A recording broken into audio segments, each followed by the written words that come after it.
ಪ್ರತಿ ವರ್ಷದಂತೆ 27ನೇ ತಾರೀಕು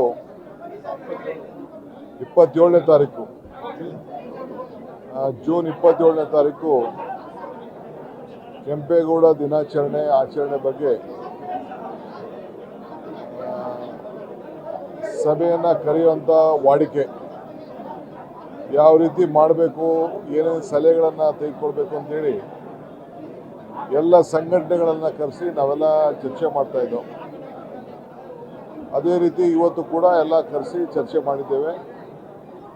27ನೇ ತಾರೀಕು ಈ ವರ್ಷ 27ನೇ ತಾರೀಕು 11:30 ಗಂಟೆಗೆ ಕೆಂಪೇಗೌಡ ನಾಡಪ್ರಭು ಕೆಂಪೇಗೌಡ ನೂತನವಾಗಿ ನಿರ್ಮಿಸುವಂಥ ಬಡಾವಣೆಯಲ್ಲಿ ಮಾಡಬೇಕು ಅಂತೇಳಿ ತೀರ್ಮಾನವನ್ನು ಮಾಡಿದ್ದೇವೆ. ಸೊ ಬ್ಯಾಂಗ್ಳೂರು ಡೆವಲಪ್ಮೆಂಟ್ ಅಥಾರಿಟಿ ವತಿಯಿಂದ ಹ್ಯಾರಿಸ್ ಮತ್ತು ಸೋಮಶೇಖರ್ ಅವರ ನೇತೃತ್ವದಲ್ಲಿ 15 ಲಕ್ಷ ಸಸಿಗಳನ್ನು ಗಿಡಗಳನ್ನು ಅಲ್ಲಿ ನೆಡಬೇಕು ಅಂತೇಳಿ BDA ಅವರು ತೀರ್ಮಾನವನ್ನು ಮಾಡಿದ್ದಾರೆ. ಸೊ ಆ ಕೆಲಸ ಕೂಡ ಅವತ್ತು ನಡೀತದೆ. 5 ಕಡೆಯಿಂದ ಮಾಮೂಲಿ ಗೋಪುರದಿಂದ ತಂಡಗಳು ಬರ್ತದೆ. ಸೊ ಮಾಗಡಿ ತಂಡ ಅವರು ಮಾಮೂಲಿ ಬಾಲಕೃಷ್ಣ ಸ್ಥಳೀಯ ಶಾಸಕರು,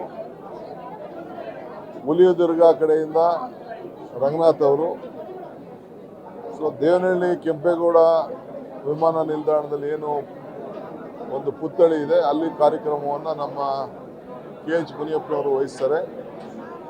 ಬೆಂಗಳೂರು ನಗರದಲ್ಲಿ ಕೃಷ್ಣ ಬೈರೇಗೌಡರ ಮುಖಂಡತ್ವದಲ್ಲಿ ಇನ್ನು ಕೆಲವು ಪ್ರಿಪ್ರೇಷನ್ಸ್ನೆಲ್ಲ ಅವರು ಮಾಡ್ತಾರೆ. ಒಂದು ಕಡೆ ಸೋಮಶೇಖರು, ಒಂದು ಕಡೆ ರಾಮಲಿಂಗಾರೆಡ್ಡಿಯವರು, ಇನ್ನೊಂದು ಕಡೆ ಹ್ಯಾರಿಸ್ ಅವರು, ಇದು ಜಾರ್ಜ್ ಅವರು, ಇನ್ನೊಂದು ಕಡೆ ಬೈರ್ತಿ ಸುರೇಶ್ ಅವರು ಅದು ಜವಾಬ್ದಾರಿಯನ್ನು ತೆಗೆದುಕೊಳ್ತಾರೆ. ಸೊ 5 ಗೋಪುರಕ್ಕೆ ಒಂದು ಕಡೆ ಕೃಷ್ಣ ಬೈರೇಗೌಡರು ಜವಾಬ್ದಾರಿಯನ್ನು ಕೂಡ ತೆಗೆದುಕೊಳ್ತಾರೆ. ಸೊ ಅನೇಕ ಸಲಹೆಗಳನ್ನೆಲ್ಲ ಕೊಟ್ಟಿದ್ದಾರೆ. ಸೊ ನಾವೀಗಾಗಲೇ ಕೆಂಪೇಗೌಡರ ಹೆಸರಿನಲ್ಲಿ ಒಂದು ಟೌನ್ ಪ್ಲಾನಿಂಗ್ ಕಾಲೇಜ್ ಮಾಡಬೇಕು ಅಂಥೇಳಿ ನಾನು ಹಿಂದಿನ ತೀರ್ಮಾನ ಮಾಡಿದ್ದೆ. ಅದಕ್ಕೀಗಾಗಲೇ ಸಿದ್ಧತೆಗಳೆಲ್ಲ ಕೂಡ ನಡೀತಾ ಇದೆ. ಪ್ರತಿ ವಿಧಾನಸಭಾ ಕ್ಷೇತ್ರದಲ್ಲೂ ಕೂಡ ಈ ಆಚರಣೆ ನಡೀತದೆ. GBA ವತಿಯಿಂದ ಪ್ರತಿ ವಿಧಾನಸಭಾ ಕ್ಷೇತ್ರದಲ್ಲಿ ಆಚರಣೆಗೆ 1 ಲಕ್ಷ ರೂಪಾಯಿ ಹಣವನ್ನು ಕೂಡ ನಾವು ಬಿಡುಗಡೆ ಮಾಡ್ತಾ ಇದ್ದೀವಿ.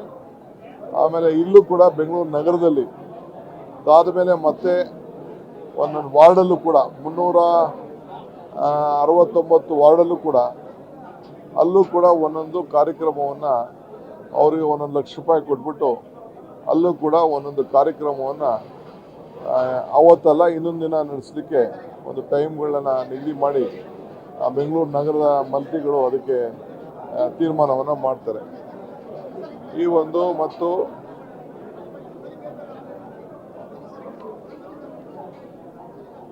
ದೇವನಹಳ್ಳಿ ವಿಮಾನ ನಿಲ್ದಾಣದಲ್ಲಿ